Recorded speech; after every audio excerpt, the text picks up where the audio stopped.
بس دیکھ لیا دنیا کے رشتوں کا تماشا، مخلوق سے امید کے سب دیپ بجھا دے۔ نحمدہ ونصلی ونسلم علی سیدنا و مولانا محمد رسولہ النبی الامین المکین الحنین الکریم الرؤوف الرحیم، اما بعد فاعوذ باللہ من الشیطان الرجیم، بسم اللہ الرحمن الرحیم۔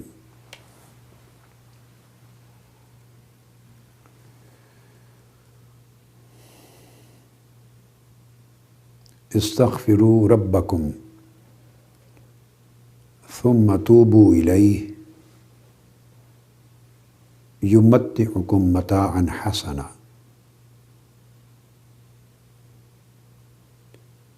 وقال اللہ تعالی فاستغفروہ ثم توبوا الیہ ان ربی قریب مجیب وقال تعالی واستغفروا ربکم ثم توبوا الیہ ان ربی رحیم ودود، صدق اللہ مولانا العظیم۔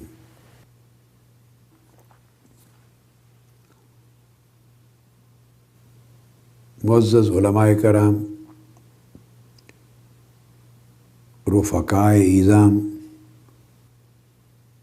خواتین و حضرات،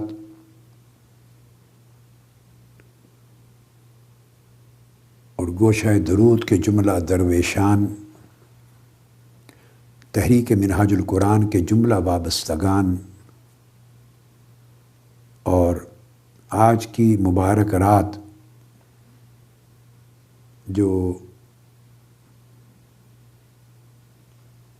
شب برات ہے، لیلۃ النصف من شعبان، اس رات میں جاگنے والے،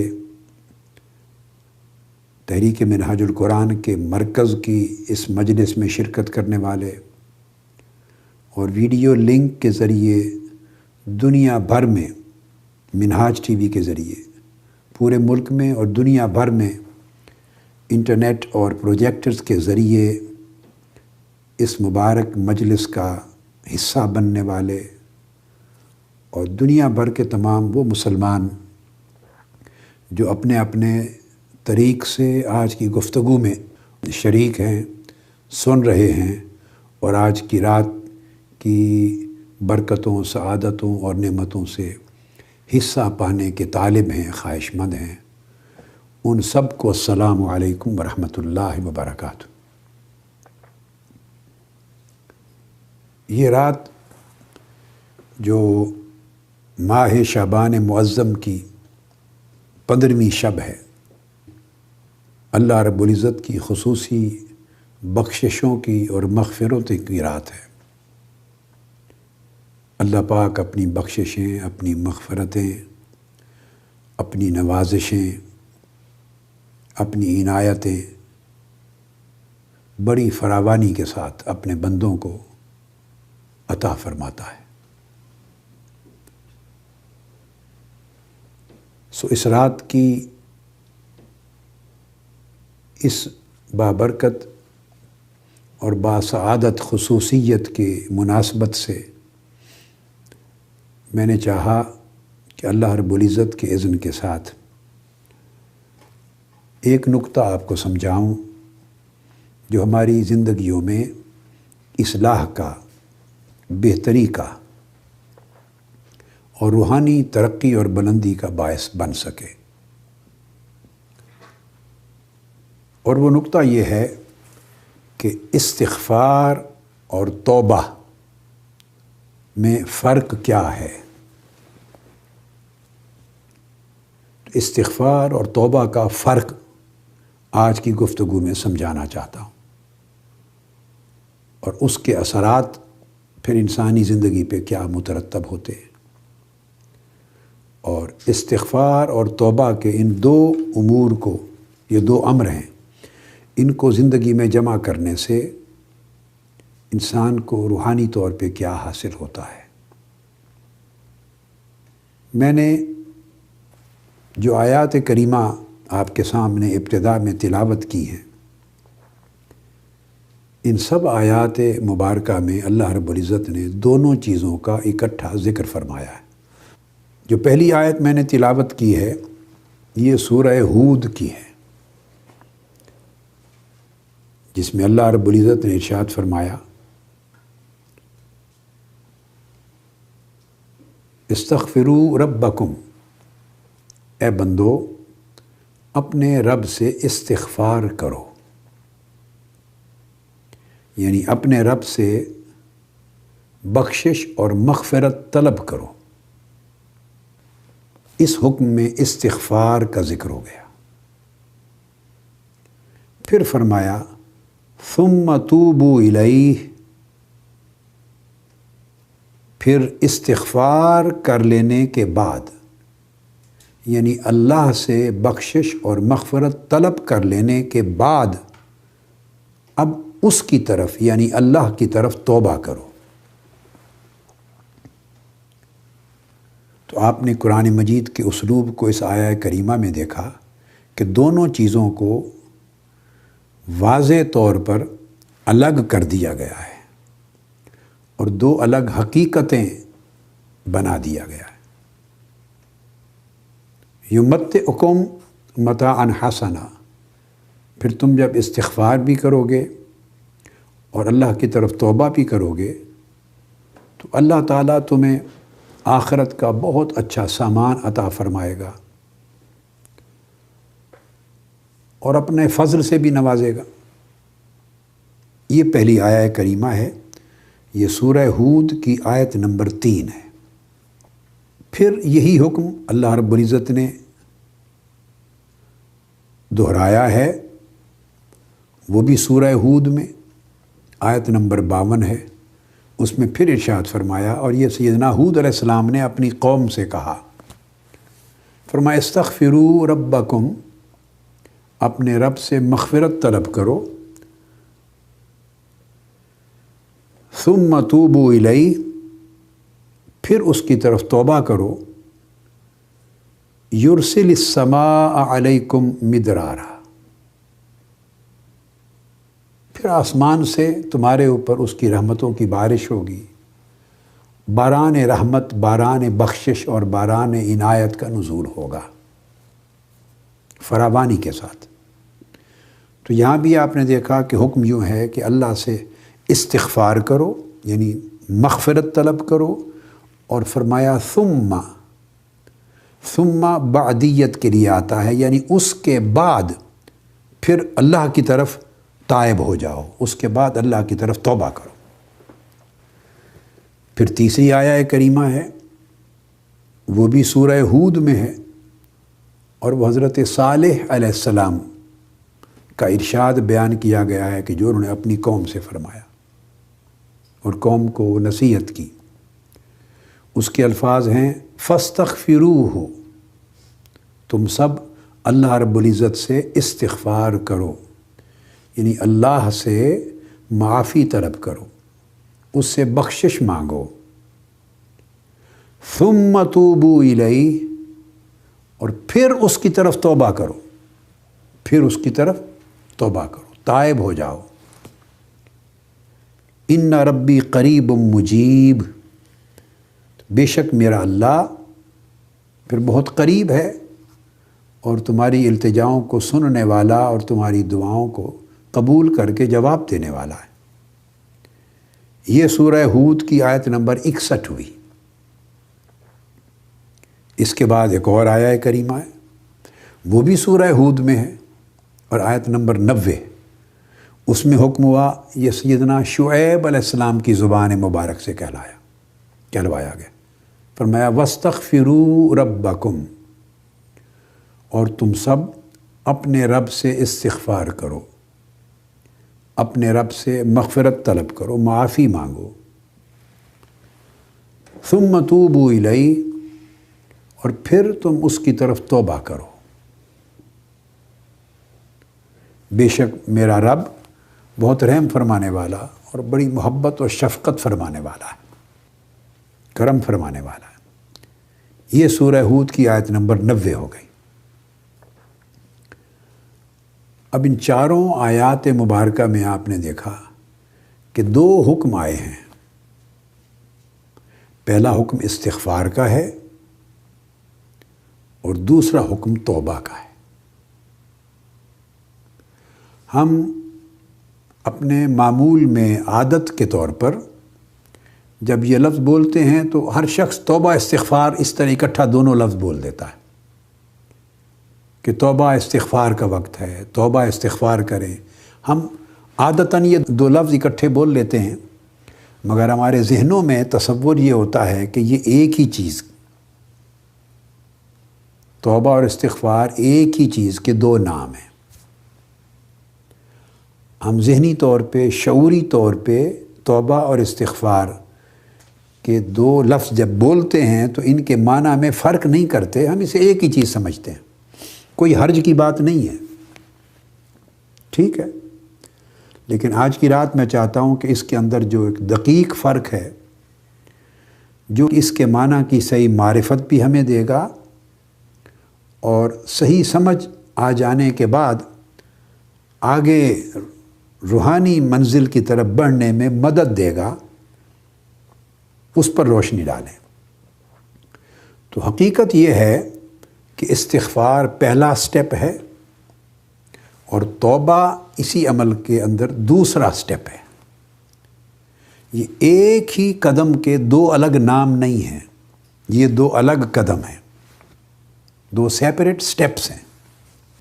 انسان جب گناہ کرتا ہے تو اس کے بعد وہ توبہ کی طرف راغب ہوتا ہے، اللہ سے معافی مانگنے کی طرف راغب ہوتا ہے سب سے پہلے، پھر وہ توبہ کرتا ہے۔ تو یہ مرحلے آتے ہیں، اور یہ مرحلے ذہن میں رکھ لیں، تبھی آتے ہیں جب اللہ تبارک و تعالیٰ اسے توفیق دیتا ہے، ورنہ وہ گناہوں پہ گناہ کرتا چلا جائے گا اور اسے شعور بھی نہیں ہوگا اپنے ڈوبنے کا، اپنے ہلاک ہونے کا، اور اس کے اندر یہ فکر دامنگی ہی نہیں ہوگی اپنے آپ کو بچانے کی، ہلاکت سے بچانے کی اور فلاح کی طرف جانے کی۔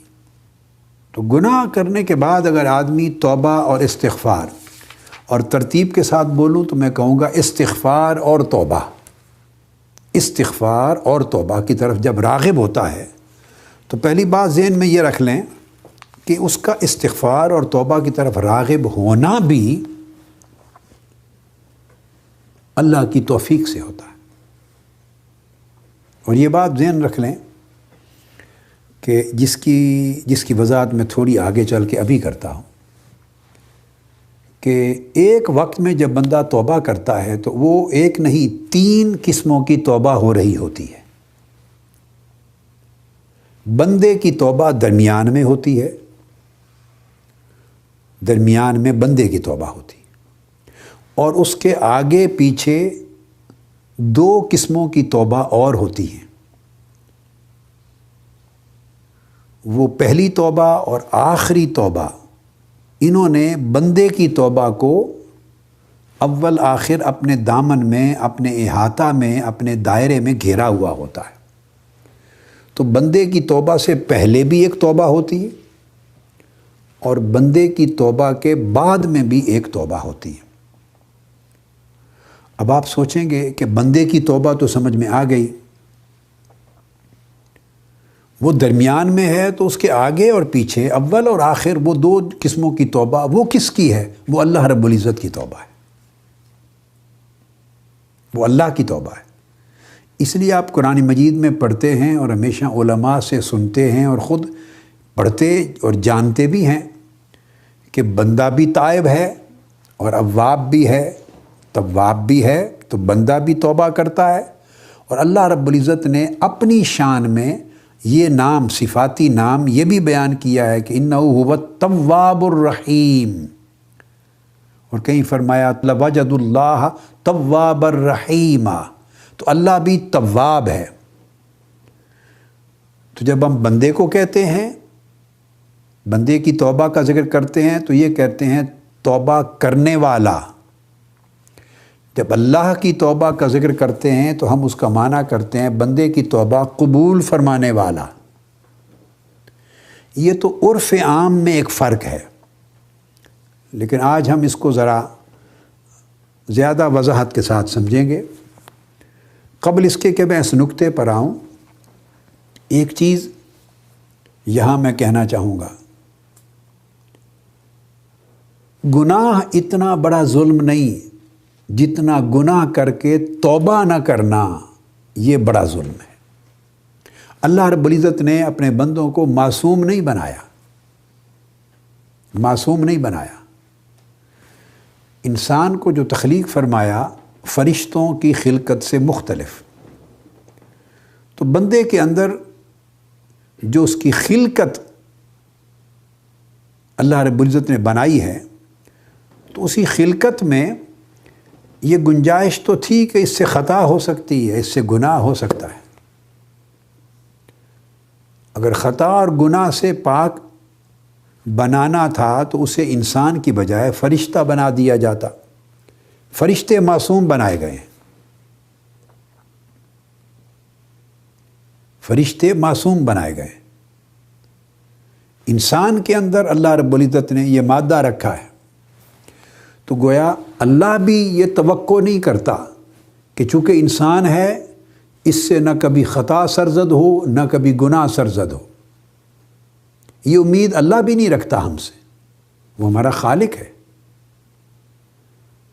مگر وہ کہتا ہے کہ اگر کوئی خطا گناہ سرزد ہو تو فوری رجوع کرو میری طرف، اور اس گناہ پر شرمندگی اختیار کرو، نادم ہو جاؤ، اور گناہ کے ترک کرنے چھوڑ دینے کا عزم کر لو، اور گناہ کو چھوڑ دو اور میری نیکی اور طاعت کی طرف پلٹ جاؤ۔ اگر گناہ سرزد ہو تو پھر انسان یہ عمل کرے، یہ حفاظت ہے۔ قرآن مجید میں ارشاد فرمایا گیا سورہ حجرات میں آیت نمبر 11، اللہ رب العزت نے فرمایا وَمَن لَّمْ يَتُبْ فَأُولَٰئِكَ هُمُ الظَّالِمُونَ، جو لوگ توبہ نہیں کرتے حقیقت میں وہی بڑے ظالم ہیں۔ ارشاد فرمایا جو لوگ توبہ نہیں کرتے حقیقت میں وہی بڑے ظالم ہیں۔ تو ضروری ہو گیا یہاں اب توبہ کا اصل معنی سمجھنا۔ تو آپ نے دیکھا کہ اللہ تبارک و تعالیٰ نے جیسے گناہ کا ارتکاب کرنے والا ظالم ہے، حتیٰ کہ شرک کا ارتکاب کرنے والا بھی ظالم ہے۔ ظلم کا لفظ قرآن مجید میں کئی چیزوں کے لیے استعمال ہوا، گناہ کے لیے، ذنب کے لیے بھی ظلم کا لفظ استعمال ہوا۔ تو گناہ بھی ظلم ہے، نافرمانی ظلم ہے، معصیت ظلم ہے، اللہ کی اطاعت کو چھوڑنا ظلم ہے، کرتے کرتے اللہ سے شرک کرنا ظلم ہے، وہ ظلم عظیم ہے۔ یہ سارے درجے ہیں ظلم کے۔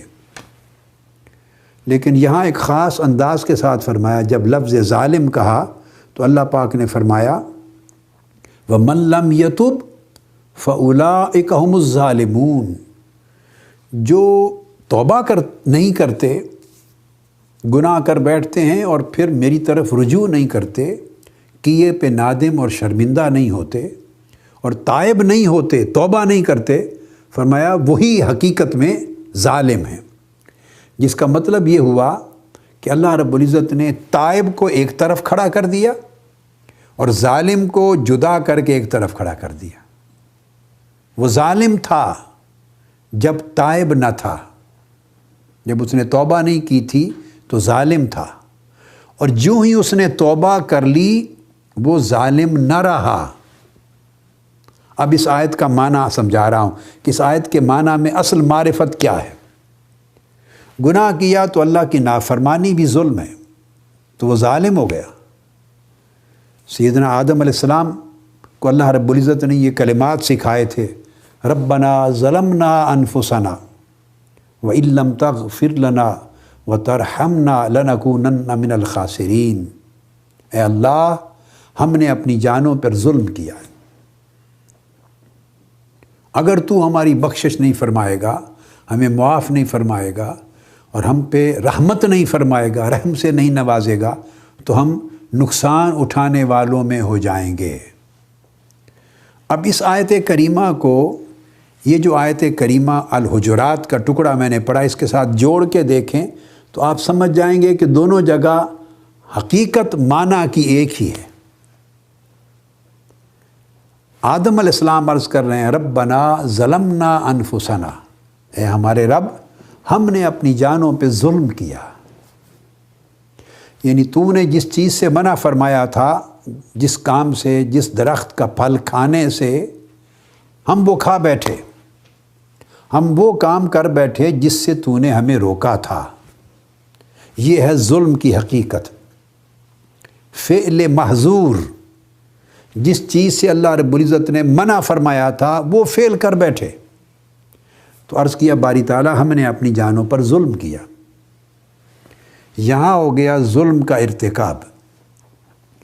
اب آگے ارشاد فرمایا ہے إِن لَمْ تَغْفِرْ لَنَا وَتَرْحَمْنَا، اور میرے مولا، ہمارے مولا، اگر تو ہماری مغفرت نہ فرمائے،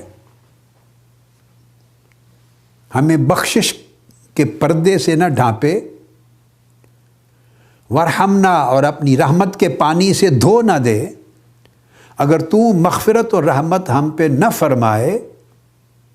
اب یہ جو کلمات ہیں اگلے، یہ کلمات توبہ ہیں، استغفار اور توبہ جمع ہو رہی ہے۔ ہم نے تو جانوں پہ ظلم کر لیا، اب ہم تیری طرف راغب اور راجع اور تائب ہیں، تجھ سے بخشش و مغفرت مانگتے ہیں اور تجھ سے تیری رحمت مانگتے ہیں۔ اگر تو نے ہمیں دے دی اپنی بخشش و مغفرت اور اپنی رحمت ہم پہ کر دی، بخشش و رحمت سے تو نے ہمیں نواز دیا، تو ہم ظالم نہیں رہیں گے۔ وہ ظلم جو ہم نے اپنی جانوں پہ کیا تھا وہ ظلم مٹ جائے گا، ہم ظالم نہیں رہیں گے۔ اور اگر تو نے اپنی بخشش اور اپنی رحمت ہم پہ نہ فرمائی، تو اب آخر پہ عرض کیا لَنَكُونَنَّ مِنَ الْخَاسِرِينَ، پھر یقیناً ہم نقصان اور خسارہ اٹھانے والوں میں ہوں گے، یعنی ہم پھر ظالم بن جائیں گے۔ اب ہم نے ظلم کیا ہے، مگر اس ظلم کے ہو جانے کے باوجود تیری بخشش و رحمت ہمیں ظالموں کے شمار سے نکال سکتی ہے، بچا سکتی ہے۔ اگر تو نے اپنی رحمت اور بخشش ہم پہ نہ فرمائی تو تب لَنَكُونَنَّ مِنَ الْخَاسِرِينَ، پھر ہم یقیناً خسارہ پانے والے، نقصان اٹھانے والوں میں ہوں گے۔ اب آپ نے دیکھا آیت کریمہ کے شروع میں کلمہ ربنا ظلمنا انفسنا، لفظ ظلم استعمال ہوا تھا، درمیان میں جو استغفار اور توبہ کی باتیں آ گئیں، فَإِن لَمْ تَغْفِرْ لَنَا وَتَرْحَمْنَا، اگر تو نے ہماری بخشش نہ کی، یہ استغفار تھا، وَتَرْحَمْنَا، اور ہمیں توبہ کا درجہ عطا نہ کیا، توبہ کی نعمت عطا نہ کی، توبہ کی سعادت عطا نہ فرمائی۔ اب یہ دو چیزیں اگر تو عطا کر دے تو ربنا ظلمنا انفسنا مٹ جائے گا، اس کا نشان بھی نہیں رہے گا، وہ مٹ جائے گا۔ اور اگر تو نے بخشش و رحمت نہ فرمائی تو لَنَكُونَنَّ مِنَ الْخَاسِرِينَ، پھر ہم خسارہ اور نقصان اٹھانے والوں میں ہوں گے۔ اس کا مطلب خاسرین کا مطلب ہے ظالمین۔ اگر تو نے ہم پہ بخشش نہ کی اور ہمیں اپنی رحمت سے نہ نوازا اور تیری بخشش اور رحمت نے ہم سے منہ پھیر لیا، تو تب ہم ظالم ہوں گے، یعنی خسارہ اٹھانے والوں میں ہوں گے۔ اب اس آیت کریمہ کی جو پہلی دعا ہے، پہلی توبہ ہے، جو اللہ تبارک و تعالیٰ نے کلمات توبہ اپنے پیغمبر کو سیدنا آدم علیہ السلام کو خود سکھائے تھے، اس آیت کریمہ کا مضمون اور یہ آیت مبارکہ جو سورہ حجرات کی آیت نمبر 11، اس کے مضمون کو دیکھیں تو آپ سمجھ جائیں گے کہ مضمون ایک ہی ہے۔ فرمایا وَمَن لَّمْ يَتُبْ فَأُولَٰئِكَ هُمُ الظَّالِمُونَ، جو گناہ کرنے کے بعد توبہ نہ کرے پس وہی حقیقت میں ظالم ہے۔ تو اللہ رب العزت نے گناہ سے بھی زیادہ اہم گناہ سے بھی زیادہ اہم نافرمانی اور گناہ سے بھی زیادہ بڑی معصیت اللہ رب العزت نے توبہ نہ کرنے کو قرار دیا۔ گناہ کرنا تو گناہ تھا ہی، مگر گناہ کر کے اللہ سے معافی اور بخشش نہ مانگنا اور اللہ کی طرف رجوع نہ کرنا اور اس کی طاعت کی طرف رجوع نہ کرنا، توبہ نہ کرنا، یہ گناہ سے بدتر گناہ ہے۔ اس لیے اس کے لیے کہا فَأُولَٰئِکَ هُمُ الظَّالِمُونَ۔ اب جب اس چیز کو ذہن میں رکھ لیں تو میں اب عرض کر رہا تھا، جو بات شروع کی تھی وہ یہ کہ اللہ تبارک و تعالیٰ نے، جو میں نے کہا کہ ایک توبہ بندے کی درمیان میں ہے اور اللہ رب العزت کی بارگاہ سے ایک توبہ اس بندے کی توبہ سے پہلے آتی اور اللہ ہی کی بارگاہ سے دوسری توبہ بندے کی توبہ کے بعد میں آتی۔ تو میں نے ایک لفظ بولا کہ توبہ بھی اللہ کی توفیق سے ہوتی ہے۔ جس کو توفیق نہ ہو وہ گناہ پہ گناہ کرتا چلا جاتا ہے اور اسے گناہ گاری کا احساس ہی نہیں ہوتا، اسے اپنی تباہ کاری کا شعور ہی نہیں ہوتا، اسے ندامت ہی نہیں ہوتی، پچھتاوا ہی نہیں ہوتا۔ اس لیے قرآن مجید نے فرمایا، اور یہ بات جو میں نے عرض کی آپ کو کہ 3 توبہ جمع ہوتی ہیں 3 قسموں کی، یہ سورہ التوبہ میں ہے۔ یہ آیہ کریمہ آیت نمبر 117 اور 118 میں یہ پورا مضمون ہے۔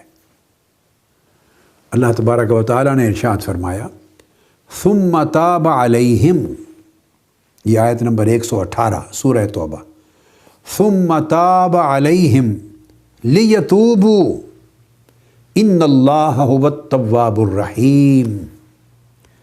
یہاں تینوں قسموں کی توبہ اس آیت کریمہ میں اللہ پاک نے ان کا ذکر جمع کیا۔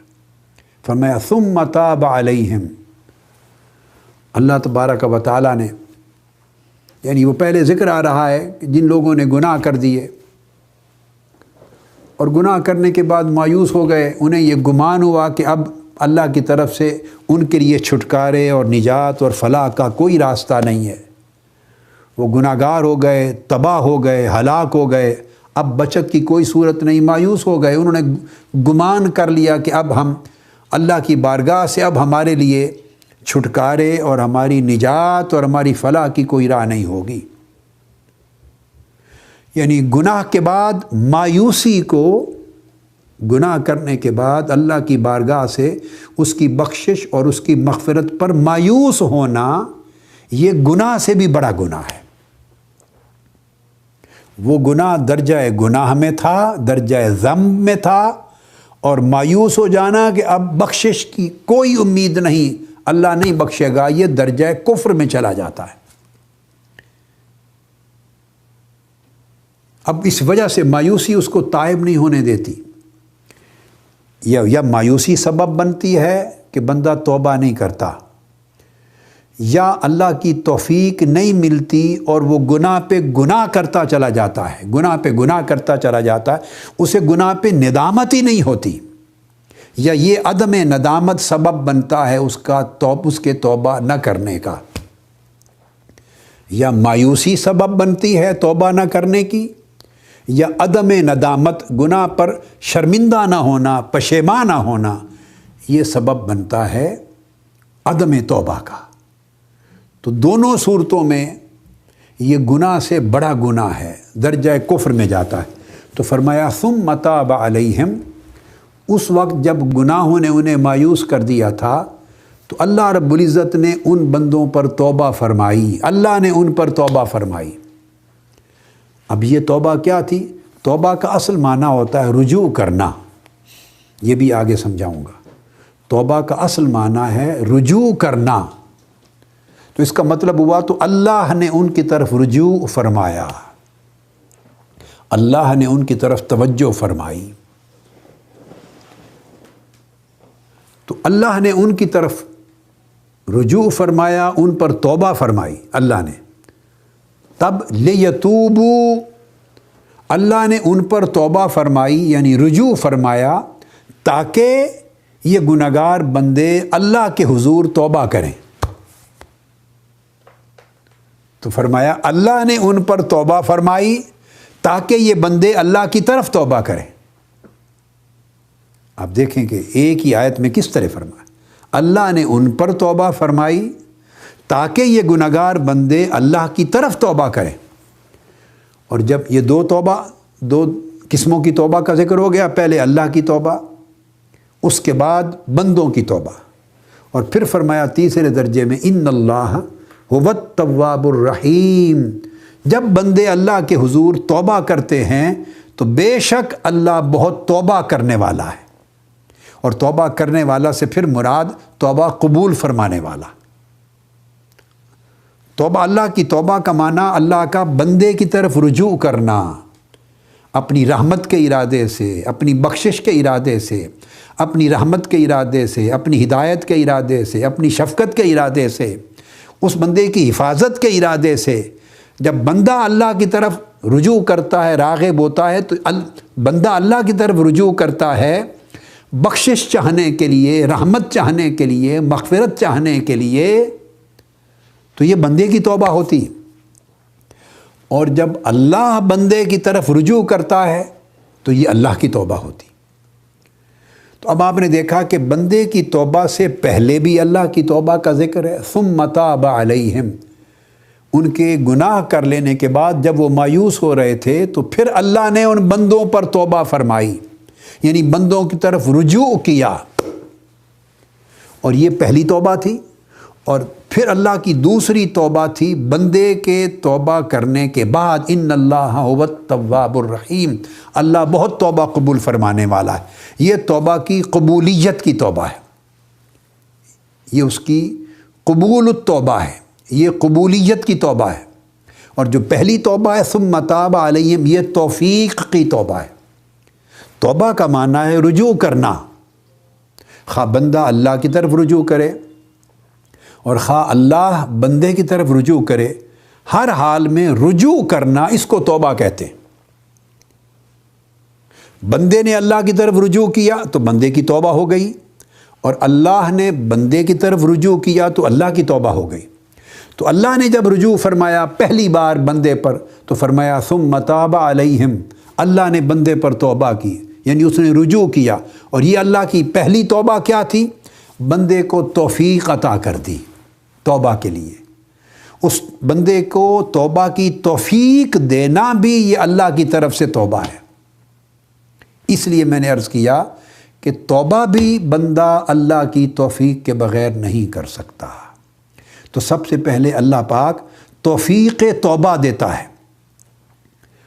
اور یہ اللہ کی ہدایت ہے، اس کو ہدایت ملتی ہے تو توفیق نصیب ہوتی ہے۔ اس کو ہدایت التوفیق بھی کہہ سکتے ہیں آپ، اور اس کو ہدایت التسہیل بھی کہتے ہیں، کہ بندے پر توبہ کرنا آسان کر دیا جاتا ہے، اس کو توبہ کرنا اس کے لیے آسان کر دیا جاتا ہے۔ اور آسان کیسے ہوتا ہے؟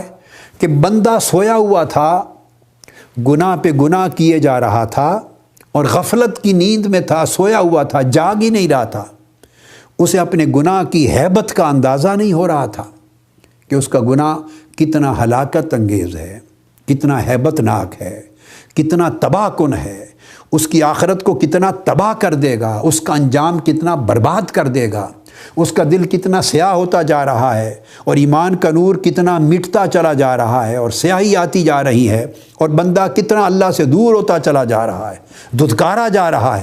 یہ سب کچھ ہو رہا تھا، گناہوں پہ گناہ کے نتیجے میں یہ سب کچھ ہوتا رہتا ہے، لیکن بندے کو احساس نہیں ہوتا۔ جب بندے کو احساس نہیں ہوتا تو اس احساس کے نہ ہونے کو کہتے ہیں کہ بندہ غفلت کی نیند میں ہے۔ جب بندے کو جھٹکا نہیں لگتا، گناہوں پہ گناہ کرتا ہے، اور اسے اپنے گناہ کی ہولناکیوں کا، اپنے گناہ کی ہلاکتوں کا، تباہیوں کا، گناہ کے انجام کا، گناہ کے بد اثرات کا، اور اس گناہ کی تاریکیوں کا احساس ہی نہیں ہوتا، شعور ہی نہیں ہوتا. تو یہ شعور نہ ہونا اسی کو خواب غفلت کہا جاتا ہے. یہ اس کی غفلت کی نیند ہے. تو بندہ غفلت کی نیند میں تھا. اب یہاں میں نے کہا کہ گناہ کا شعور ہو جانا یا توبہ کی توفیق کا مل جانا یا توبہ کا بندے کے لیے آسان کر دیا جانا، ہدایت التوفیق اور ہدایت التسہیل، یہ کیا ہے؟ جیسے بندہ نیند سے بیدار ہوتا ہے، اگر نیند میں ہے تو کوئی اس کو مار ڈالے، وہ ہلاک ہو جائے، اس کو تو پتہ ہی نہیں. لیکن جب وہ بیدار ہو جاتا ہے تو صاف ظاہر ہے حالت نیند میں جو شعور اسے نہیں تھا، بیدار ہونے سے وہ شعور اس کو مل گیا. یہ جو نیند سے بیداری ہے اس کو اصطلاح میں یقظہ کہتے ہیں. یقظہ، نیند سے بیدار ہونا، اس کو یقظہ کہتے ہیں. اردو میں ہم اس کو بیداری کہتے ہیں، عربی میں یقظہ کہتے ہیں. تصوف، سلوک اور معرفت کی زبان میں یہ لفظ استعمال ہوتا ہے، یقظہ. اس لیے اولیاء اور عرفاء اور صوفیاء اور کاملین اور ناصحین جب توبہ کی بات کرتے ہیں تو توبہ کی ابتدا توبہ کے مضمون کی یقظہ سے کرتے ہیں، بیداری سے. یعنی آدمی جاگ اٹھا ہے، اور جاگ اٹھنے کا مطلب یہ ہے کہ وہ جو گناہ سے سیاہی اور تباہی اور بربادی مترتب ہوئے جا رہی تھی اور غفلت کی نیند کے باعث اسے اندازہ نہیں تھا کہ میرے ساتھ کیا ہو رہا ہے اور میرا انجام کیا ہوگا. اب جاگ اٹھنے کا مطلب یہ ہے کہ اسے دل کی سیاہی نظر آ گئی. اب یہ جتنی بات میں کہہ رہا ہوں اس کو صرف علم کا مضمون نہ سمجھیں، اس کو اپنے اوپر وارد کرتے چلے جائیں، وارد کرتے چلے جائیں.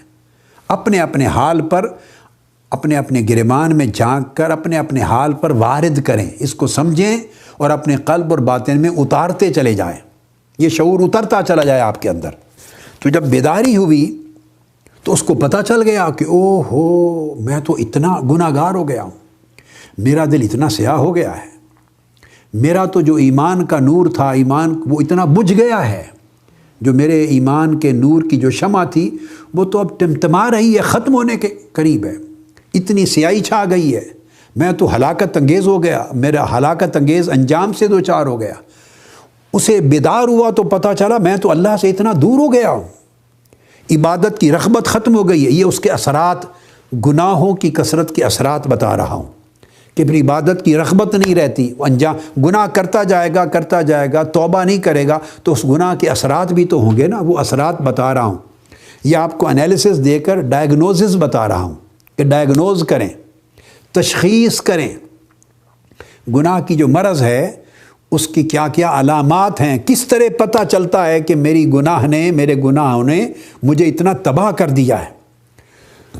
تو بندہ محسوس کرے گا کہ میرے اندر عبادت کی وہ رغبت نہیں رہی، اب عبادت سے جی چراتا ہے، کتراتا ہے، عبادت کے لیے تھکاوٹ فیل کرتا ہے، عبادت کرنا نہیں چاہتا. دل میں اگر عبادت کرتا ہے تو جو لذت آتی تھی اب وہ لذت نہیں ملتی. جب یہ فیل کرے، یہ ٹیمپریچر جیسے نوٹ کرتے ہیں نا تھرمامیٹر لگا کر، تو آپ تھرمامیٹر لگاتے ہیں تو دیکھتے ہیں کہ ٹیمپریچر کم ہے، 78 سے 78.5 سے کم ہے، اس کا مطلب ہے کمزوری ہے. اس سے زیادہ ہے، 99 ہے، 100 ڈگری ہے، 101 ہے، تو پتہ چلتا ہے کہ بخار ہو گیا ہے. جتنا زیادہ ہائی ہے ٹیمپریچر اتنا بخار ہے. تو یہ اس طرح کا آپ کا تھرمومیٹر ہے.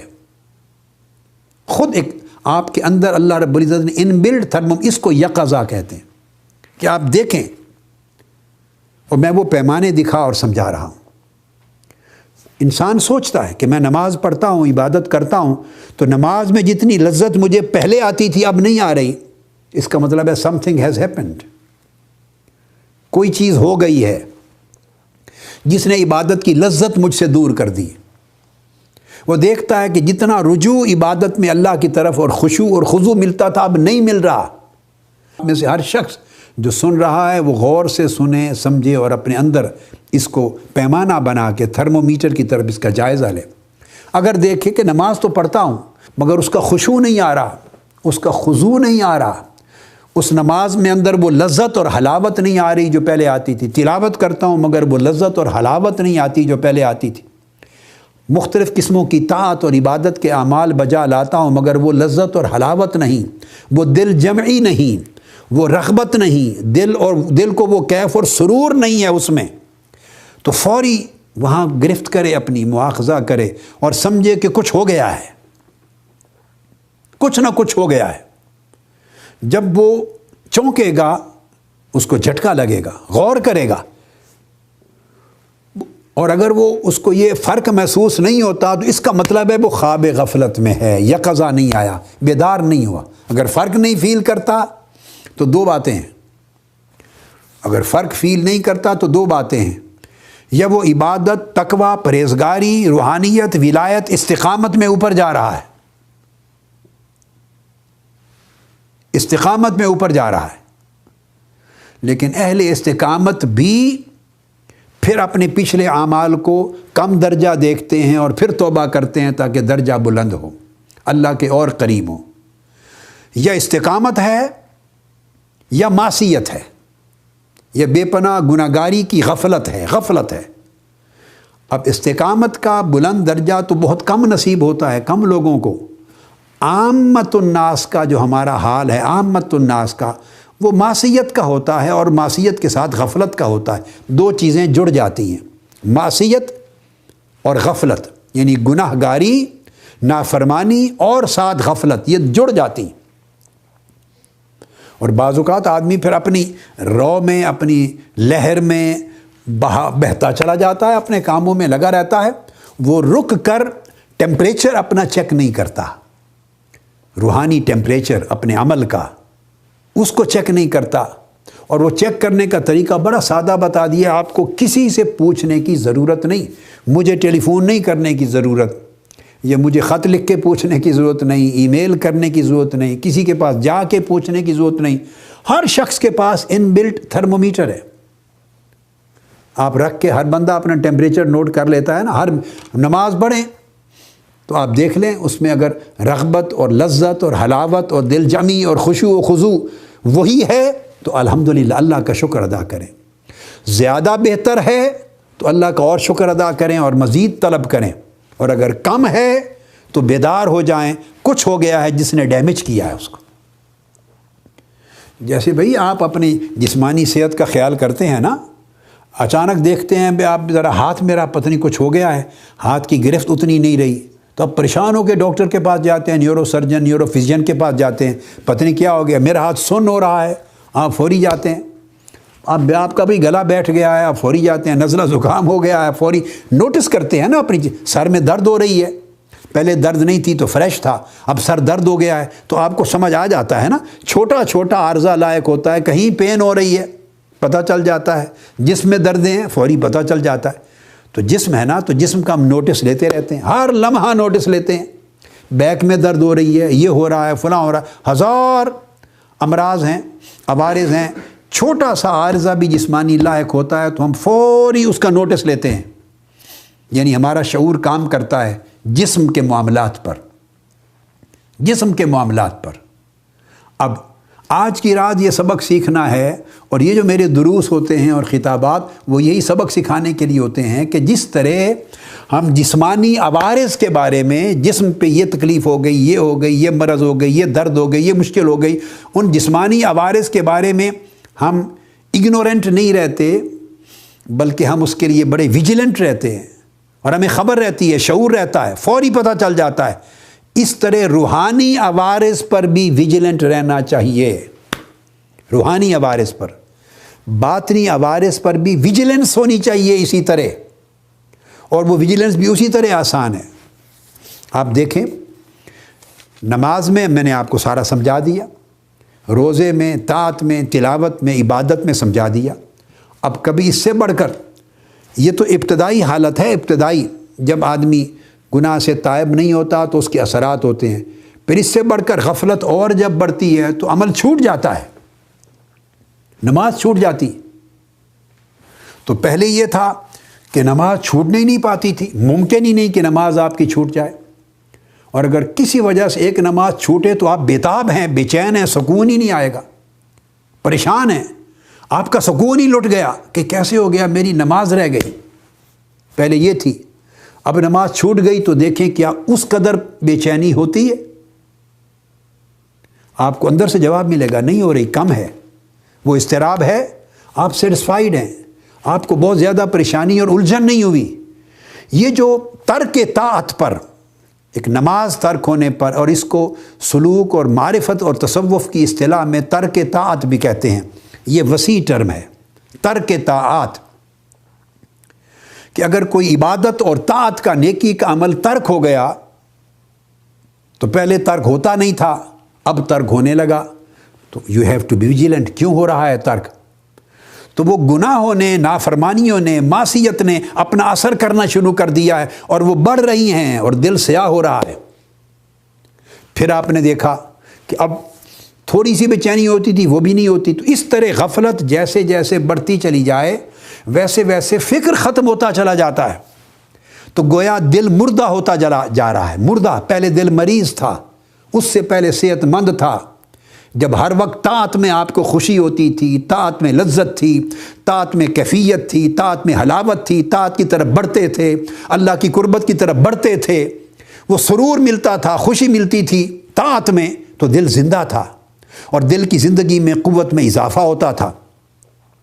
جو طاعت کی لذت کم ہوتی گئی تو مطلب ہے دل بیمار ہوتا گیا، اور کم ہوتی گئی دل بیمار ہوتا گیا، گناہ پہ شرمندگی کم ہوتی گئی، بے چینی کم ہوتی گئی تو دل اور بیمار ہوتا مردہ، حتیٰ کہ بے چینی ہونا بند ہو گئی تو دل مردہ ہو گیا۔ اس کو مردہ دل کہتے ہیں۔ تو کبھی دل صحت مند ہوتا ہے، کبھی دل مریض ہوتا ہے، کبھی دل مردہ ہوتا ہے، اور کبھی دل بہت قوی ہوتا ہے، اقویٰ۔ اسی طرح یہ کیفیات ہوتی ہیں۔ تو اللہ رب العزت کی توفیق کے ساتھ یہ متعلق ہیں، یقظہ، بیداری۔ تو دعا کیا کریں کہ اللہ بیداری عطا کرے۔ سب سے پہلے آج کی رات اس کو دعا کو کریں کہ اللہ بیداری عطا کرے، کہ آپ کو اپنے حال پر باخبر رکھے۔ نقصان ہو رہا ہے تو نقصان سے بے خبری نہ ہو، یہ حالت نہ ہو جائے کہ نقصان بھی ہوتا رہے اور آپ کو خبر ہی نہ ملے۔ پھر یہ دعا کریں کہ نقصان سے بچاؤ ہو، آپ روک سکیں حالت۔ تو اللہ پاک نے فرمایا پھر اللہ نے ان پہ رحم کیا اور ان کو توبہ کی توفیق دے دی، یعنی توبہ کا خیال آ گیا ان کے دلوں میں، اور توبہ کی آرزو ہو گئی، اور اللہ سے معافی مانگنے کے لیے ان کی طبیعتیں راغب ہو گئیں۔ لیتوبوا، پھر وہ اللہ کی طرف راغب ہوئے، راجع ہوئے، انہوں نے توبہ کی۔ ان اللہ هو التواب الرحیم، پھر اللہ نے ان کی توبہ قبول فرما لی۔ تو اللہ پاک پہلے ہدایت دیتا ہے توفیق کی اور تسہیل کی، پھر اس کے بعد آگے ہدایت الارشاد، پھر آگے اس کے اقسام ہیں۔ تو یہ میں نے ایک نقطہ جو سمجھانا تھا کہ توبہ کی اس طرح اللہ پاک نے 3 درجے بنا دیے ہیں، اور استغفار الگ سمجھا دیے۔ اب اس پہ آ جاتے ہیں جو بات شروع کی کہ پھر استغفار اور توبہ میں فرق کیا ہے۔ گناہ تو گناہ ہو گیا، گناہ کو سمجھ لیں ہر اللہ کے حکم کی، امر کی نافرمانی گناہ ہے۔ ہر وہ کام جو اللہ نے کرنے کا فرمایا اس کو نہ کرنا گناہ ہے، اور ہر وہ شے جس کو اللہ پاک نے چھوڑنے کا فرمایا، یا ہر وہ کام جسے اللہ پاک نے نہ کرنے کا حکم دیا اس کا کرنا گناہ ہے۔ جس کا حکم تھا کرنے کا وہ نہ کیا تو گناہ ہے، اور جس کے نہ کرنے کا حکم تھا وہ کر بیٹھے تو گناہ ہے۔ اس لیے امر اور نہی دونوں چیزیں اس مرتبے میں آ گئیں۔ اب گناہ کبھی بڑا ہے کبھی چھوٹا ہے، بڑا ہوتا ہے تو وہ کبائر میں آتا ہے، چھوٹا ہے تو صغائر میں آتا ہے۔ تو گناہ میں یاد رکھ لیں، جب بندہ گناہ کرتا ہے تو گناہ سے جب معافی مانگتا ہے اللہ رب العزت سے، تو اس معافی مانگنے کو استغفار کہتے ہیں۔ یہ بات یاد رکھ، جب معافی مانگتا ہے اللہ پاک سے تو استغفار کہتے ہیں۔ اور استغفار، معافی مانگنا کیا ہے، اس کو کہتے ہیں المفارقۃ عن الذنب۔ معافی مانگنا یہ ہے کہ گناہ کو چھوڑ دینا۔ ایک ہے زبان سے مانگنا، ایک ہے دل سے مانگنا، ایک ہے بدن سے مانگنا۔ معافی مانگنا زبان سے، دل سے، جسم سے۔ زبان سے کلمہ معافی طلب کرنے کا کی ادا کرے، دل سے اس پر نادم ہو، شرمندہ ہو، اور بدن سے عملاً چھوڑ دے، ترک کر دی معصیت۔ یہ استغفار کے 3 درجے۔ یعنی 3 جز ملے تو یہ عمل استغفار بنا۔ زبان سے کلمہ کہا، اللہ سے معافی مانگی، اے اللہ معاف فرما دے۔ دل سے اس کیے پر گناہ پر ندامت ہوئی، شرمندگی ہوئی، اور بدن سے، جسم سے اس گناہ کے عمل کو ترک کر دیا، چھوڑ دیا۔ میں دہرا کے سمجھا رہا ہوں، یہ 3 چیزیں، 3 امر ملے تو استغفار ہوا۔ یہ ہے معافی طلب کرنا۔ تو آج رات آپ معافی طلب کریں، اور ہر رات طلب کریں، اور ہر روز طلب کریں۔ آقا علیہ الصلوۃ والسلام صحابہ کرام کے ساتھ بعض اوقات ایک ہی مجلس میں بیٹھے ہوئے 100 بار استغفار فرماتے تھے۔ یہ کوئی ضروری نہیں کہ صرف آدمی سالانہ معافی مانگنے کا اہتمام کرے۔ ہم سالانہ والے لوگ ہو گئے ہیں نا، عمر میں ایک مرتبہ کرنے والے لوگ، سالانہ کرنے والے لوگ، ہفتہ وار کرنے والے لوگ، ماہانہ کرنے والے لوگ۔ یہ جب طبیعتوں میں غفلت آ جاتی ہے اور اعمال صالحہ کی اہمیت نہیں رہتی اور گناہ کثرت کے ساتھ زندگی پہ چھا جاتے ہیں، پھر ہم بڑے بڑے وقفوں کے بعد جا کے رجوع کرتے ہیں۔ مومن وہ ہے کہ ہر لمحہ اللہ کی طرف راغب اور راجع اور تائب رہتا ہے۔ ہر لمحہ اس کی طبیعت، اس کا دل، اس کی روح، اس کا قلب، اس کا من اللہ کی طرف ہر لمحہ راجع رہتا ہے، تائب رہتا ہے۔ تو توبہ دراصل ایک دائمی کیفیت ہے، دائمی۔ تو میں توبہ سے پہلے استغفار کی بات ختم کر لوں تو یہ میں نے معنی سمجھا دی، استغفروا ربکم، اپنے رب سے استغفار کرو۔ استغفار کا مطلب ہے معافی طلب کرو، اور معافی طلب کرنا 3 چیزوں کو جمع کرنے کا نام ہے۔ زبان سے معافی مانگیں، دل سے کیے ہوئے گناہ پر شرمندہ ہوں اللہ کے حضور، اور بدن سے اس کو ترک کر دیں، چھوڑ دیں۔ جب آپ نے چھوڑ دیا تو یہ مفارقہ ہوا، اس گناہ سے آپ جدا ہو گئے۔ تو گناہ سے جدا ہونے کا نام استغفار ہے۔ گناہ سے جدا ہونے کا نام استغفار ہے، یہ طلب مغفرت ہے۔ پہلی بات فرمایا ثم توبوا الیہ، پھر اس کی طرف توبہ کرو، اور توبہ ہے الرجوع الی الطاعہ، گناہ سے الگ ہو جانا استغفار، اور نیکی کی طرف پلٹ جانا یہ ہے توبہ۔ اب آپ دونوں کا فرق سمجھ گئے۔ اگر گناہ پر شرمندہ ہوئے اور گناہ سے جدا ہو گئے تو استغفار ہوا، مگر نیکی کی طرف، طاعت کی طرف، عبادت اور اللہ کی بندگی کی طرف پلٹے نہیں تو توبہ نہیں ہوئی۔ گناہ سے جدا ہوئے تو استغفار ہوا، اور جدا ہونے کا بھی معنی بتا دیا، صرف زبان کا نہیں، زبان سے بھی، دل سے بھی، بدن سے بھی۔ یہ جب مفارقہ کامل ہوا، زبان سے بھی، دل سے بھی، بدن سے بھی، زبان سے معافی مانگی، دل سے اپنے کیے ظلم پر ندامت، شرمندگی کی عمل پر، اس کیے پر، اور بدن سے ترک کر دیا، اس عمل کو چھوڑ دیا۔ تو یہ چیزیں تینوں ملی تو اس سے تو ہوا استغفار۔ توبہ ابھی نہیں ہوئی۔ اب آپ اتفاق کریں گے میری بات سے کہ ہماری پوری زندگی میں ہم جو کچھ توبہ کے نام پہ کرتے ہیں، دراصل وہ صرف استغفار ہوتا ہے۔ ہم توبہ میں داخل ہی نہیں ہوتے۔ تو استغفار دروازہ ہے، توبہ پھر آگے اس کے اندر گزر کے پھر گھر آتا ہے، سین آتا ہے، اور انابہ پھر اس کے بعد سین چھوڑ کے اندر کمرے میں، حجرے میں داخل ہوتے ہیں تو انابہ آتی ہے۔ تو یہ تو استغفار ہے، صرف دروازے پر کھڑے ہیں، معافی مانگ لی، گناہ کو چھوڑ دیا۔ بھئی یہ تو ایک ظلم کیا تھا، نافرمانی کی تھی، اللہ کی نافرمانی کی تھی، اس کو ترک کر دیا، تو آپ وہیں کے وہیں کھڑے ہیں، استغفار ہو گیا، تو اللہ پاک نے آپ کی وہ جو ظلم لکھا گیا تھا، گناہ لکھا گیا تھا، اس کو مٹا دیا۔ ابھی توبہ نہیں کی۔ توبہ ہے الرجوع الی الطاعہ، جیسے گناہ کیا تھا، نافرمانی کی تھی، اور اب شرمندہ ہو کر چھوڑ دیا ہے، اب ویسے نیکی کی طرف، طاعت کی طرف، اللہ کی بندگی کی طرف پلٹ جائیں۔ اس گناہ کا بدل نعم البدل، طاعت کو بنائیں عملاً۔ اگر نیکی کی طرف اس گناہ کے بدلے میں پلٹ جائیں گے، اللہ کی طرف پلٹ جائیں گے، یہ جو رجوع ہوگا نیکی کی طرف، طاعت کی طرف، اللہ کی بندگی کی طرف، اس رجوع کو توبہ کہتے ہیں۔ گناہ چھوڑنے کو توبہ نہیں کہتے، گناہ سے معافی مانگنا یہ توبہ نہیں، یہ استغفار ہے۔ اور استغفار کے بعد پھر نیکی، طاعت اور تقوی اور اللہ کی طرف پلٹ جانا، اس کو توبہ کہتے ہیں۔ یعنی باطل کو چھوڑ دینا استغفار ہے، اور حق کی طرف لوٹ جانا یہ توبہ ہے۔ باطل کو چھوڑ دیا استغفار، اور حق کی طرف پلٹے یہ توبہ ہے۔ ایک اور جملے سے سمجھا دیتا ہوں، یعنی آپ گناہ کر کے اپنا نقصان کر بیٹھے تو استغفار کے ذریعے ازالہ ضرر کیا، اس نقصان کا ازالہ کر دیا، نقصان جو ہوا تھا وہ پورا ہو گیا،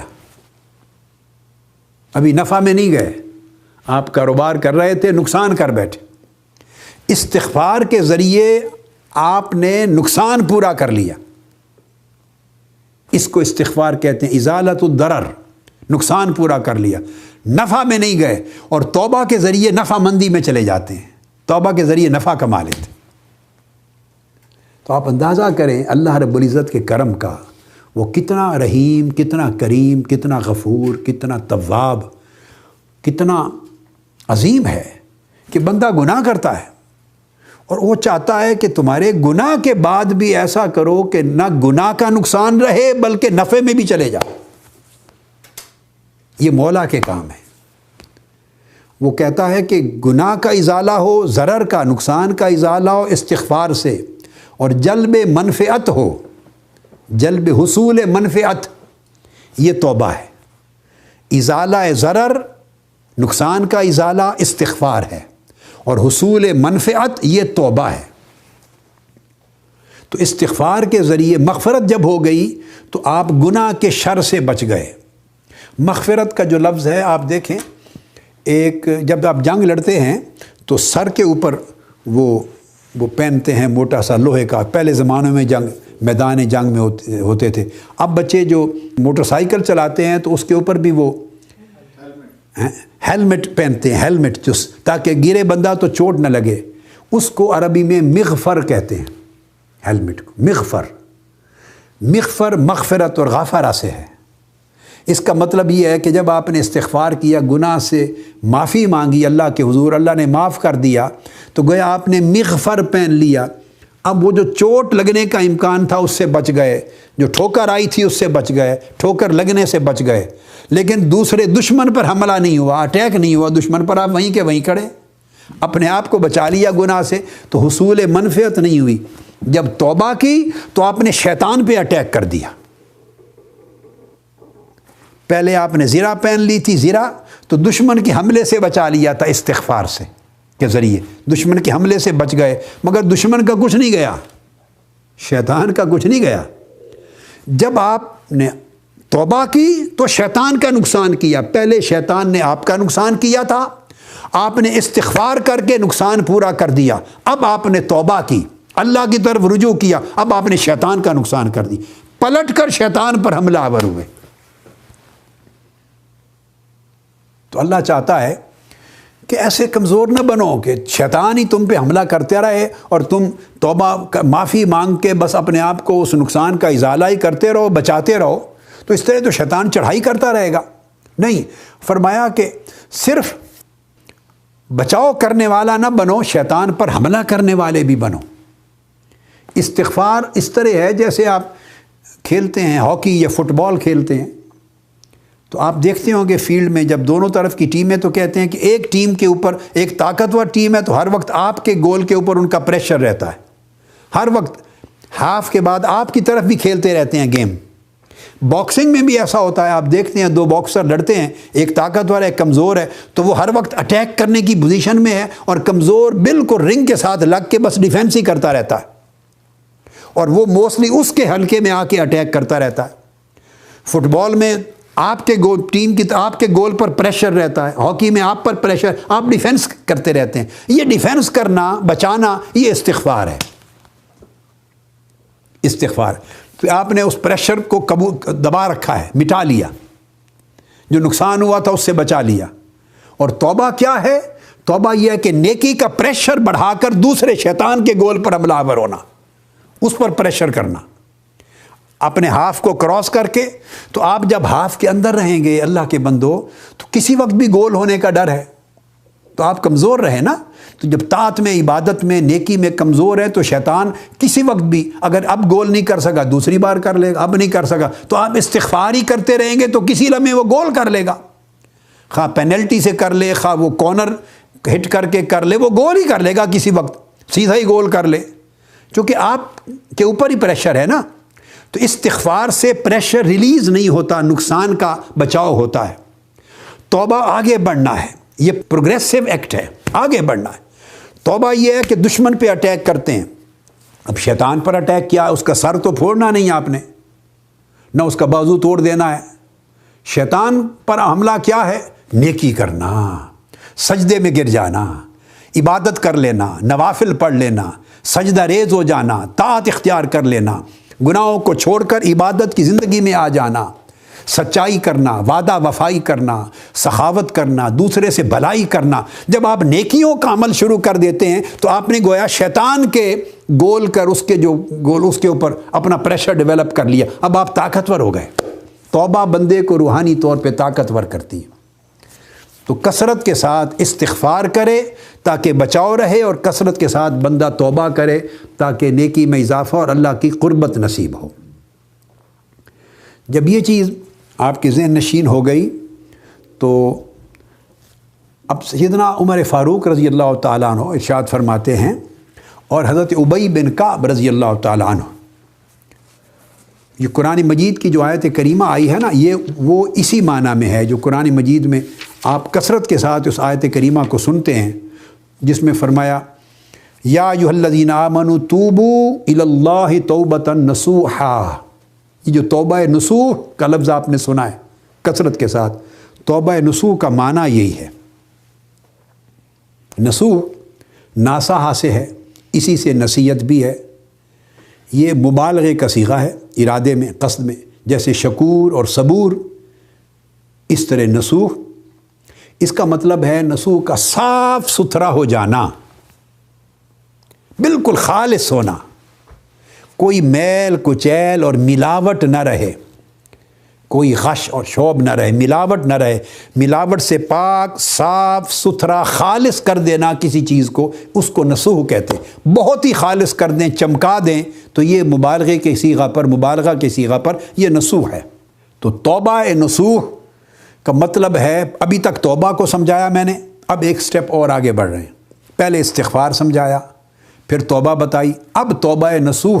اس کا مطلب ہے کہ توبہ کرو وہ جو بتائی آپ کو، کہ پہلے تینوں عمل کریں استغفار کے، زبان سے بھی کریں، معافی طلب کریں، دل سے شرمندہ بھی ہو جائیں گناہ پر، اور بدن سے ترک بھی کر دیں.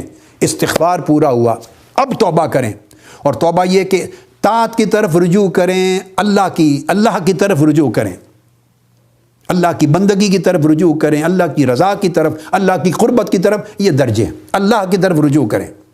رجوع کر لیا تو پھر آپ پلٹ کر نیکی کی طرف بڑھ گئے، آگے چلے گئے. استغفار اور توبہ ہو گیا. اب پھر توبہ نصوح، اور توبہ کی تو توبہ بھی نصوح والی کریں، یعنی ملاوٹ سے پاک توبہ. ہماری ساری توبہ ملاوٹ والی توبیں ہوتی، ہم جتنی توبہ کرتے ہیں اس میں ملاوٹ ہوتی. اللہ پاک فرماتے ہیں توبہ سے پاک نصوح توبہ کرو.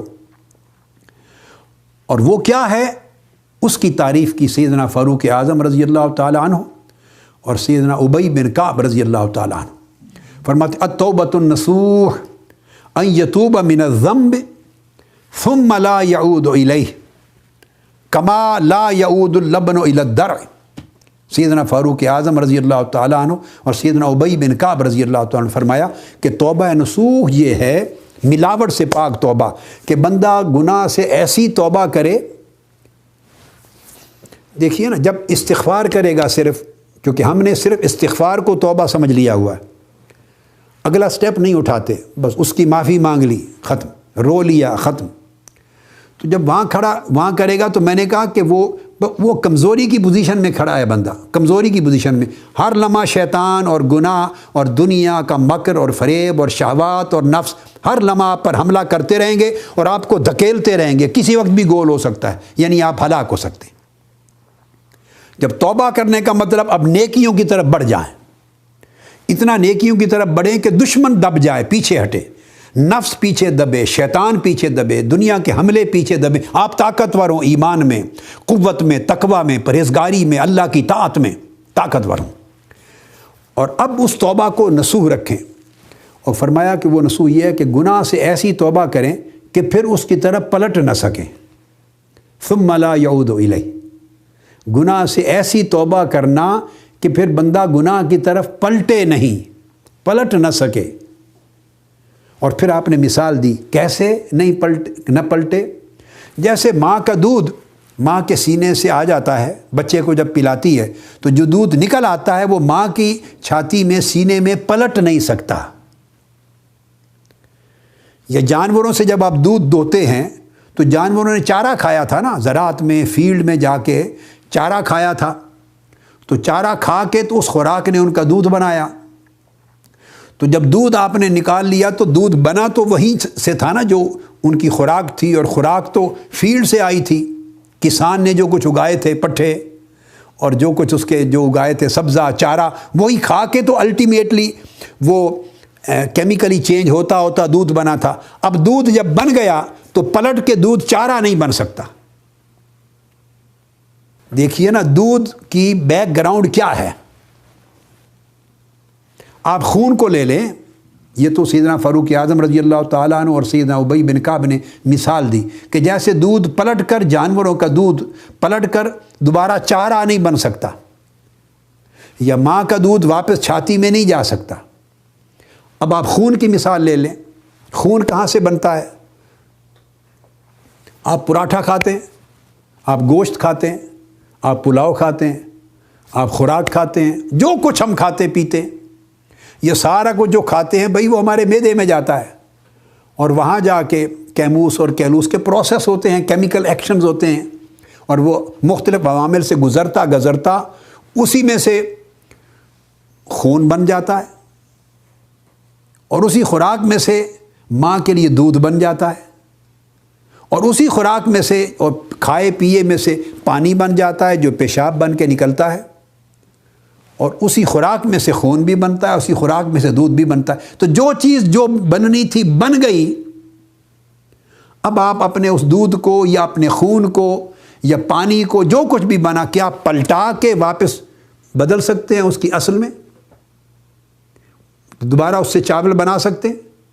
بولیے بھائی، وہ بریانی، وہ پلاؤ، یہ گوشت، وہ سالن، وہ روٹی میں پلٹ سکتے ہیں دوبارہ؟ نہیں پلٹ سکتے، ناممکن ہو جاتا ہے۔ اتنی کیمیکل چینجز ہو جاتی ہیں، کیمیکل چینجز کہ اس کے بعد اب پلٹ کر اصل حالت پہ بندہ نہیں جا سکتا، اس چیز کو نہیں لے جایا جا سکتا۔ فرمایا توبہ نصوح یہ ہے کہ بندہ نیکیوں کی طرف اتنا آگے بڑھ جائے اور اتنا بدل جائے، گناہ گاری سے بدل کے پرہیزگاری میں اتنا آگے نکل جائے کہ پھر وہ پلٹ کر اس گناہ کی طرف نہ جا سکے، اس کا ناممکن ہو جائے گناہ کی طرف پلٹنا۔ تو دوستو، جب گناہ کی طرف پلٹنا جس بندے کا ناممکن ہو جاتا ہے، وہ اللہ کی طرف سے حصار کامل میں آ جاتا ہے، اس کو ولی کہتے ہیں، وہ اللہ کا ولی ہو جاتا ہے۔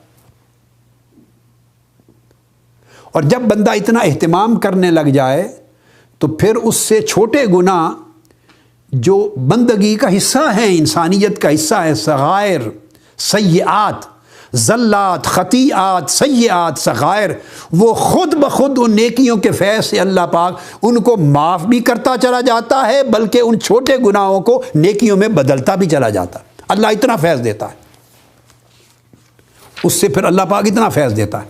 اب قرآن مجید میں ہے، سورہ نساء آیت نمبر 31، ارشاد فرمایا، اعوذ باللہ من الشیطان الرجیم، ان تجتنبوا کبائر ما تنہون عنہ نکفر عنکم سیئاتکم وندخلکم مدخلا کریما۔ فرمایا اگر وہ کبائر، وہ بڑے گناہ جن سے تمہیں روکا گیا ہے، وہ بڑے گناہ جن سے تمہیں روکا گیا ہے۔ اگر تم ان سے اجتناب کرو، بچ جاؤ، حفاظت میں آ جاؤ، پلٹ کر ان کی طرف نہ جا سکو، تم تقوی، پرہیزگاری، عبادت اور اللہ کی اطاعت اس کے حصار میں آ جاؤ، نہ جاؤ، تو نکفر عنکم سیئاتکم، ہم تمہارے چھوٹے گناہ خود بخود مٹا دیں گے، خود بخود مٹا دیں گے۔ اور دوسرے مقام پر فرمایا کہ وہ ان الحسنات یذہبن السیئات، وہ نیکیاں خود بخود چھوٹے گناہوں کو مٹا دیتی ہیں۔ اور وندخلکم مدخلا کریما، اور نہ صرف چھوٹے گناہوں کو مٹا دیں گے بلکہ کرامت والے مقامات جنت میں تمہیں داخل کر دیں گے۔ تو محنت جو کرنی ہے، ساری محنت وہ یہ کرنی ہے کہ پلٹ نہ سکے ادھر، تو زندگی آگے کی طرف بڑھے، یہ نہ لگا رہے آگے کبھی پیچھے، ایک قدم آگے ایک قدم پیچھے، یہ تماشا نہ لگا رہے۔ اور اس کے لیے محمد بن کعب القرظی، ان کی روایت ہے، وہ جلیل القدر تابعی ہیں، وہ بیان فرماتے ہیں کہ یہ جو توبہ نصوح جس کا میں نے ذکر کیا، یہ 4 چیزوں کو اکٹھا کرنے سے پوری ہوتی ہے۔ 4 چیزیں اکٹھی کرے، الاستغفار باللسان، جیسے میں نے پہلے کہا، زبان سے معافی طلب کرنا، اللہ سے بخشش مانگنا، استغفار کرنا۔ دوسرا والاقلاع بالابدان، بدن سے اس گناہ کو ترک کر دینا، بدن سے گناہ سے جدا ہو جانا، مفارقہ جیسے میں نے کہا، گناہ سے علیحدگی اختیار کر لینا۔ ادمار و ترک العود بالجنان، تیسرا دل کا جو شرمندگی اور ندامت تھی تو دل میں اس گناہ کی طرف پلٹ کر نہ جانے کا عزم پختہ کر لینا، دل میں گناہ کی طرف لوٹ کر نہ جانے کا، گناہ کو ترک کر دینے کا عزم پختہ کر کے دل میں رکھ لینا۔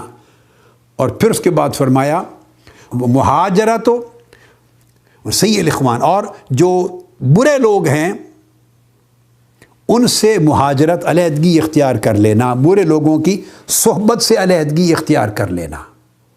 3 چیزیں میں نے پہلے بتا دی تھی، 4تھی چیز ایڈ ہو گئی۔ فرمایا کہ پھر توبہ کو توبہ نصوح بنانے کے لیے یہ بھی لازم ہے کہ برے لوگوں کی صحبت چھوڑ دی جائے، کیونکہ برے لوگوں کی صحبت توبہ کو زائل کر دیتی ہے، توبہ کو زائل کر دیتی ہے، کمزور کر دیتی ہے، توبہ کو توبہ نصوح نہیں رہنے دیتی۔ برے لوگوں کی صحبت توبہ کو نقصان پہنچاتی ہے، بندے کو پھر گناہ کی طرف لوٹا کے لے جاتی ہے۔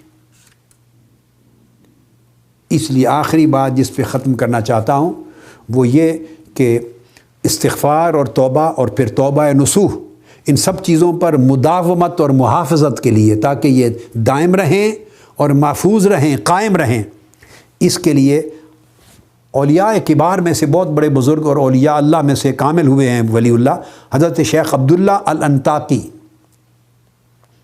شیخ عبداللہ الانطاکی بیان کرتے ہیں کہ 5 چیزیں ایسی ہیں، چونکہ دل جب مریض ہوتا ہے نا، گناہوں کے ساتھ دل مریض ہوتا ہے، جب تک آپ زبان سے توبہ استغفار کہتے چلے جائیں مگر دل کی مرض کا علاج نہ کریں،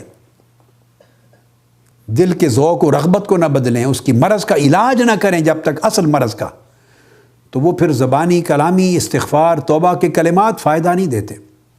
تو انہوں نے فرمایا کہ 5 چیزیں فائدہ دیتی ہیں اور یہ دل کی مرض کا علاج ہے، دل کی مرض کا علاج ہے۔ اس کو امام ابو عبد الرحمن السلمی نے اس کو روایت کیا ہے سند کے ساتھ۔ 5 چیزیں دل کی مرض کا علاج ہیں اور وہ توبہ کو پختہ کر دیتی ہیں اور توبہ نصوح کا درجہ بندے کو دیتی ہیں اور اس کے اندر ظاہری باطنی اصلاح کو مضبوط کرتی ہیں۔ سب سے پہلی شرط فرمائی مجالست الصالحین، نیکوں کی ہم نشینی، ابتدا یہاں سے کی، سب سے پہلی نیک صحبت۔ اس میں فرمایا جو پہلا قول میں نے بتایا، اس میں بری صحبت سے بچنا، بروں کی صحبت ترک کر دینا، چونکہ صحبت اثر کرتی ہے، پتہ نہیں چلتا، وقت کے بعد جا کے اندازہ ہوتا ہے، اس وقت آدمی بہت کچھ کھو چکا ہوتا ہے، لٹ گیا ہوتا ہے بہت کچھ، اور پھر پلٹ کے آنا، کمپنسیٹ کرنا، ازالہ بڑا مشکل ہوتا ہے۔ تو اس کے لیے فرمایا کہ بروں کی صحبت سے بچو، بیٹھو ہی نہیں۔ ضروری نہیں اس کو آپ برا رٹ لگائیں، گالی گلوچ کریں، نہیں، بس اپنے آپ کو بری صحبت سے بچائیں۔ اور مجالست الصالحین، اس لیے ہم نے رفاقت کا لفظ رکھا، منہاج القرآن کی سنگت کا نام رفاقت، صالحین کی رفاقت میں رہو، بس نیکوں کی مجالست میں رہو۔ حسن اولئک رفیقا، اللہ پاک نے قرآن مجید میں فرمایا، یہ کتنے اچھے رفیق اور کتنے اچھے دوست ہیں، سنگت میں رہو۔ اور سنگت کی آج تو 100 قسمیں ہیں، 100 شکلیں ہیں۔ سنگت سننے سے بھی سنگت ملتی ہے، دیکھنے سے بھی ملتی ہے، کلام مجلس میں بیٹھنے سے بھی ملتی ہے، ان کی تعلیمات کو ماننے سے بھی ملتی ہے، قلبی تعلق رکھنے سے بھی ملتی ہے۔ اب سنگت کی بڑی شکلیں آج کے زمانے میں اللہ پاک نے بڑھا دی ہیں۔ پہلے وقتوں میں تو جسمانی سفر کر کر کے مشکل سے جا کے بیٹھنے کا موقع ملتا تھا، اب تو ٹی وی آ گیا ہے، کمپیوٹر ہے، انٹرنیٹ ہے، آن لائن ہے، آپ آن کرتے ہیں تو بیٹھتے ہیں، سنگت مل جاتی ہے، دیکھتے ہیں، سنتے ہیں، کتاب پڑھتے ہیں، کتاب کسی کی پڑھیں وہ بھی سنگت ہے۔ ہم جو بڑی ہستیاں گزر گئیں، ہم ان کی کتابوں کے ذریعے ہی ان کی سنگت میں رہتے ہیں۔ تو مجالست الصالحین، جس طرح کی سنگت مل سکے یہ مجالست ہے، یہ مجالست ہے، اس میں کوئی شک نہیں ہے۔ تو نیکوں کی سنگت میں رہنا ایک، اور دوسری چیز فرمائی قراءۃ القرآن بالتفکر، قرآن مجید کی قراءت کرنا، اس کا معنی مفہوم سمجھ کر تفکر کے ساتھ، غور و فکر کے ساتھ۔ جب غور و فکر اور تفکر کے ساتھ قرآن کی قراءت کرتے ہیں تو قرآن آپ سے ہم کلام ہوتا ہے، تو آپ قرآن کی صحبت میں چلے جاتے ہیں، قرآن مجید کی صحبت میں چلے جاتے ہیں۔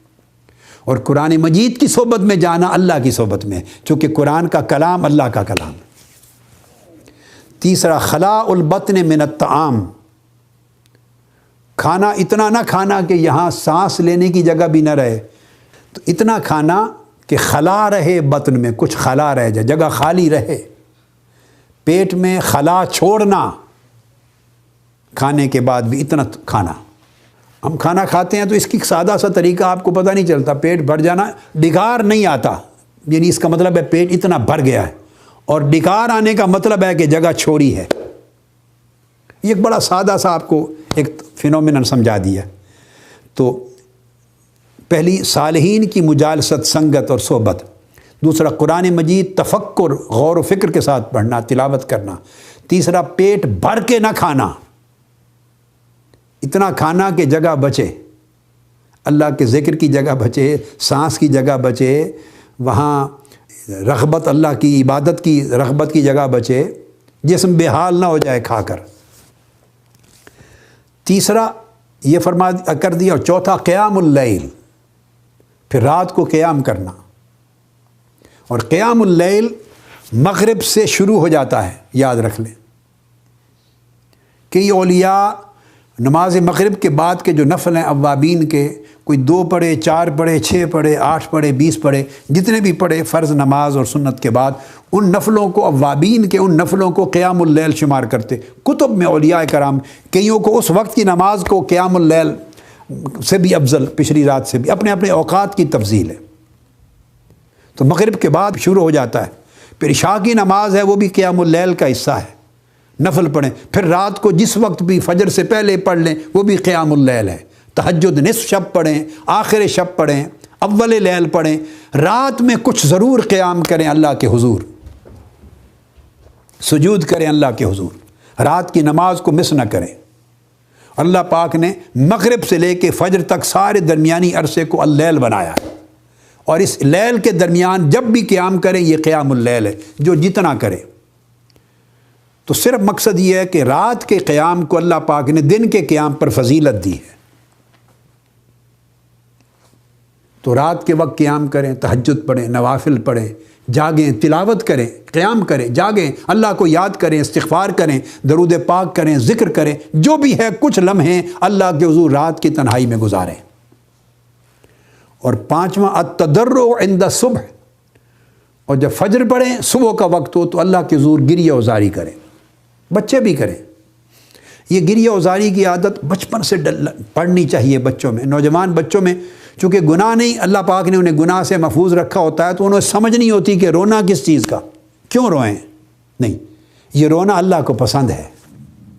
اللہ اپنے رونے والے بندوں سے محبت کرتا ہے، گریہ اور بکا والے بندوں سے محبت کرتا ہے، اور جو آنسو گرتا ہے مومن کا اللہ کے خوف اور اس کے عشق اور اس کی محبت میں اور اللہ کی طلب میں، کبھی گناہ پر رونے کا آنسو ہے، کبھی اللہ کے عشق اور محبت میں رونے کا آنسو ہے، کبھی آقا علیہ السلام کے عشق اور ہجر میں رونے کا آنسو ہے، کبھی اللہ کی قربت کے طلب کے آنسو ہیں، یہ محبت کے بھی آنسو ہوتے ہیں۔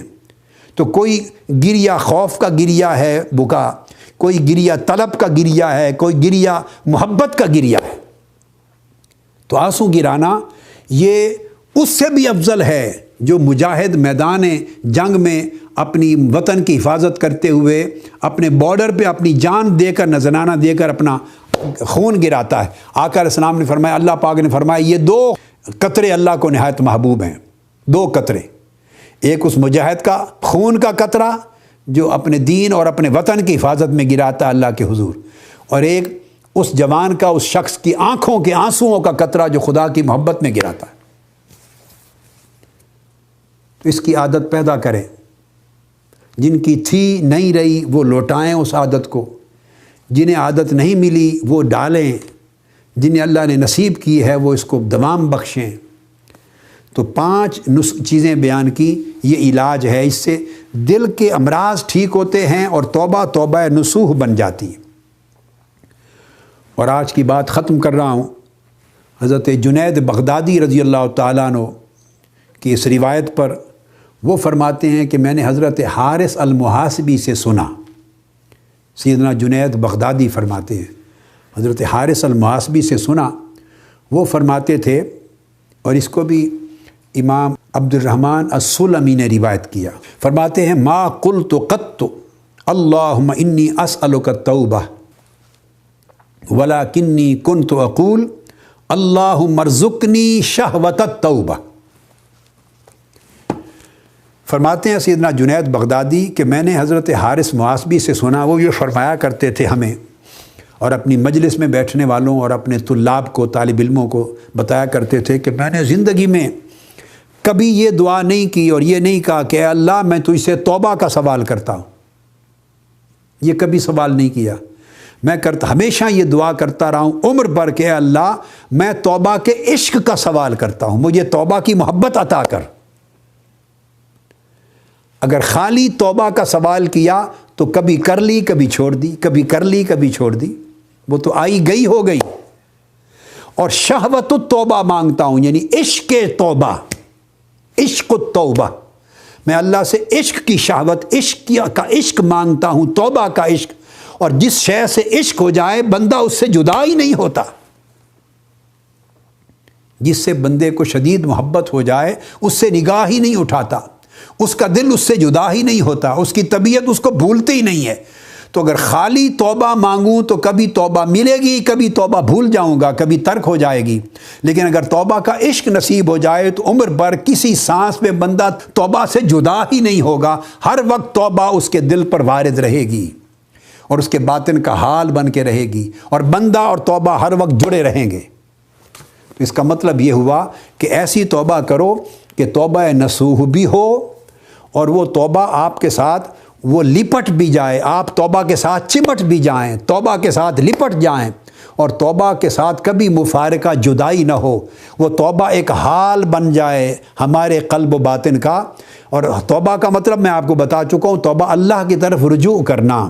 جب توبہ ہر وقت دائمی حال بن جائے گا ہمارے قلب و باطن کا، تو اس کا مطلب یہ ہے کہ ہمہ وقت دل اللہ کی طرف رجوع کے حال میں رہے گا، ہر وقت دل اللہ کی طرف متوجہ رہے گا، اور دل اللہ کی طرف سے کبھی غافل نہیں ہوگا۔ تو اصل توبہ نصوح یہ ہے کہ دل اللہ سے کبھی غافل نہ ہو، ہر وقت اللہ کی طرف تائب یعنی راجع رہے، یعنی اللہ کے ساتھ شاغل رہے، اللہ کا ذاکر رہے، اللہ کا عارف رہے، اللہ کا محب رہے، اور اللہ کے ساتھ جڑا رہے۔ تو جب دل ہر وقت اللہ کی طرف راغب رہتا ہے تو وہ دائمی وہ بندہ اواب رہتا ہے، ہمہ وقت اللہ کے ساتھ حالت توبہ، تعلق توبہ میں رہتا ہے۔ اور میں نے آپ کو سمجھا دیا کہ اس کے بعد پھر ان تمام اثرات بد کو زندگی سے نکال دینا جو گناہ ہیں، خواہ وہ عبادات میں کے دائرے میں ہیں، خواہ وہ معاملات کے دائرے میں ہیں، خواہ وہ آداب کے دائرے میں ہیں، خواہ وہ حقوق اللہ میں ہیں، خواہ وہ حقوق العباد میں ہیں، تاکہ اللہ کی کوئی بھی نافرمانی نہ ہو، خواہ وہ اللہ کے حقوق سے تعلق رکھنے والے عمل میں تھی، حقوق اللہ میں، عبادات میں، خواہ وہ بندوں کے حقوق کو تلف کرنے کے معاملے میں تھی، حقوق العباد سے تھی۔ بندہ جب اللہ کے ساتھ اپنے قلب کو دائماً جوڑ دیتا ہے تو پھر دوسرے لوگ بھی اس کے ضرر سے بچ جاتے ہیں، اور وہ بھی شیطان، نفس اور دنیا کے ضرر سے بچ جاتا ہے۔ اللہ رب العزت کے حضور التجا ہے کہ اللہ پاک ہمیں دائمی ایسی توبہ نصوح اور توبہ کاملہ کا حال عطا فرما دے، اور اس حال کو ہمارے لیے مقام بنا دے، اس کو مستقل استقامت کے ساتھ ہمیں اس پر قائم رکھے۔ اللہ پاک ہمارے اوپر کرم فرمائے اور ہمارے صغائر و کبائر سارے بخش دے، اور ہمیں اس کامل توبہ اور توبہ نصوح کی توفیق عطا فرمائے۔ وما علینا الا البلاغ، والسلام علیکم ورحمۃ اللہ وبرکاتہ۔